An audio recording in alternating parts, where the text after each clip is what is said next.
Hey guys, this is another video from Zach Mac Fishing. Wanted to talk just a minute about new bass fishermen. It can be overwhelming, and one of the many questions you might have is how many poles do I need? These are the 5 poles that I use, and I just wanted to share this with you and kind of hopefully give you an idea. You can see that the 2 on the left are much smaller than the 3 on the right. The 2 on the left are actually only 5-foot 5-inch poles. They're actually little Zebco 202 slingshot reels that you can get at Walmart. Something you'd probably typically buy for your children, but I have a specific purpose for them. You can see they're both spinning reels. If we get a little closer, you notice that I've got a tube rigged up on one. That's a 3.5-inch tube rigged on a 1/4 ounce jig head, or 1/4 ounce jig head. Over here, same thing, 1/4 ounce jig head, pretty heavy jig head, and I've got a Yum craw bug rigged on that. Okay, these smaller poles are excellent for working tight structure. If you're flipping it up under a bridge and you need a shorter pole so that you don't have to have a lot of room to cast and get your lure up under a bridge, for example, these are what you want to go with, and I use them frequently for that. Okay, now these other 3 that are taller, they're 6-foot 6-inch.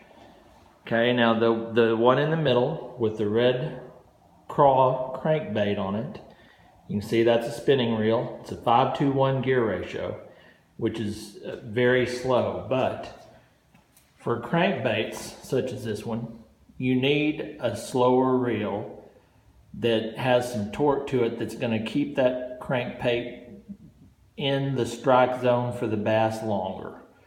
You know, a slower reel is going to keep that crankbait diving a little bit longer, and that's a shallow diver, 3 to 5 feet, but you still want it in the strike zone as long as possible, and you don't want it burning through the water. You want to give it time for the crankbait to wobble, and particularly in stained water, give it time for the fish to feel that vibration and come check out what you have.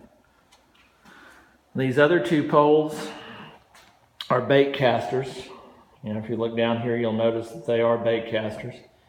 The one in the middle has a jerk bait on it right now, and it's actually a 6-to-1 gear ratio. And a 6-to-1 is and you can see the jerk bait on there. 6-to-1 is medium speed, and typically what you'd see on a medium speed reel setup is small swim baits, things like that. I just happen to have a jerk bait on there today. Last but certainly not least, the pole on the far right. That is a high-speed bait caster, 7-9-1 gear ratio, and that means that it's very fast.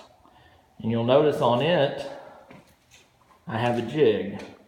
And the reason that I have a jig on a high-speed bait casting reel is because when I feel the fish hit that jig, I need to reel up my slack in a hurry before the fish spits a jig out. And a high-speed reel will enable you to do that and then set the hook. Those are the 5 reels that I have. Obviously, these little 202s, you can get those at Walmart for, you know, $12 grand total a piece. And these other 3 rods I've just watched at places like Academy, and these other 3 reels too, my 2 bait casting reels, and I've watched for deals at places like Academy. If you're just starting out and you're on a budget, like I was and still am, and you can only have 1 fishing pole and 1 reel, then I would recommend you go to Walmart and get yourself one of these little 202s and outfit it with either a tube or a Yum craw bug with a 1/4 ounce jig, and I will guarantee you, well, I can't guarantee you, but I'd say there's a very high probability that you'll catch fish within short order. Okay? on these taller poles and on the more advanced reels, if you could only get one, what I would say is that middle one right there with the jerkbait, that reel that's a 6.21 speed, that's medium speed. So what that means is that you can be a little bit creative with that reel, and if you can put a crankbait on there and simply reel it slower, or you can even put a jig on there and just reel it faster and try to burn. It's just more work on your arm. But if you're looking for one crankbait reel, go with medium speed. And if you're looking for one setup period, start out with a little 202 with a tube on it. Hope this has been helpful. These are the only 5 poles I use. It doesn't have to be complicated. Tight lines.